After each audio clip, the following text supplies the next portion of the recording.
प्रभु यीशु मसीह के सुंदर और जलाली नाम में आज दिनांक 16 फरवरी दिन सोमवार को आप सब श्रोताओं का हार्दिक स्वागत करते हैं। आज के दिन के लिए जो वचन वो लिया गया है इब्रानियों की पत्री उसका 10वां अध्याय 25 पर। और एक दूसरे के साथ इकट्ठा होने ना छोड़, जैसा कि कितनों की रीति है, पर एक दूसरे को समझाते रहें, और ज्यों ज्यों उस दिन को निकट आते देखो त्यों त्यों और भी अधिक यह किया करो। प्रियो, आज का विषय है कलीसिया की सभा। कलीसिया के तौर पे एक साथ इकट्ठा होना ये मसीही जीवन में एक बहुत अहम हिस्सा है। जब कलीसिया एक साथ इकट्ठा होती है और प्रभु को धन्यवाद देती है, तो आप ये विश्वास करें परमेश्वर अपनी आराधना, परमेश्वर के लोगों की एक साथ की संगति परमेश्वर को बहुत भाती है। दाऊद जो कि राजा था, भजन उसके 84 के 10 में ये कहता है, क्योंकि तेरे आंगनों में एक दिन और कहीं के 1000 दिन से उत्तम है। दुष्टों के डेरों में वास करने से अपने परमेश्वर के भवन की डेवरी में खड़ा रहना ही मुझे अधिक भाता। दाऊद जो कि महाराजा था, लेकिन फिर भी उसे महल या फिर किसी और चीज़ों में आराम नहीं था, लेकिन वो परमेश्वर के घर में आराम पाता था।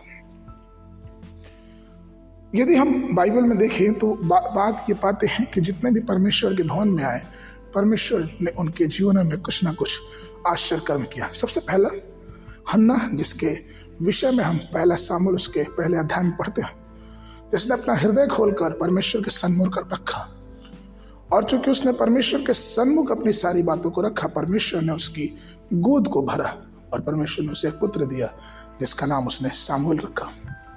दूसरा जो व्यक्ति है वो है सिमोन। लूका उसके दूसरे अध्याय 28 और 29 पद में मिलता है कि तो उसने उसे अपनी गोद में लिया और परमेश्वर का धन्यवाद करके कहा, हे स्वामी, अब तू अपने दास को अपने वचन के अनुसार शांति से विदा कर। यह सिमोन मंदिर में आया करता था और इस बाट में लगा था कि वो एक दिन मसीह के चेहरे को देखेगा, और ऐसा हुआ। यह सिर्फ इसलिए क्योंकि वो परमेश्वर के भवन में आना नहीं छोड़ता। तीसरा, वह इंसान जिसका दाहिना हाथ सूखा था लेकिन उसे चंगाई मिली। लूका उसके 6वें अध्याय के पहले पद से लेकर 6वें और 7वें पद तक इस वृत्तांत को हम पढ़ सकते हैं कि किस प्रकार से आराधनालय में आने की वजह से उसके सूखे हाथ को परमेश्वर ने चंगा किया। परमेश्वर के प्रिय लोगों, प्रभु के घर में छुटकारा है, प्रभु के घर में शांति है, प्रभु के घर में चमत्कार है, प्रभु के घर में आश्चर्य कर्म है। क्या हम जब परमेश्वर के घर में आते हैं तो ये सोच के आते हैं कि हमारा विश्वास ऐसा रहता है कि परमेश्वर अपने घर में हमें अपने चमत्कारों से भर देगा। इसलिए कलीसिया की जो सभा है, इस बात को हमेशा ध्यान रखें कि उसका घर छुटकारे का घर है। आगे के मरण के लिए भजन उसका 65 अध्याय 4 पद।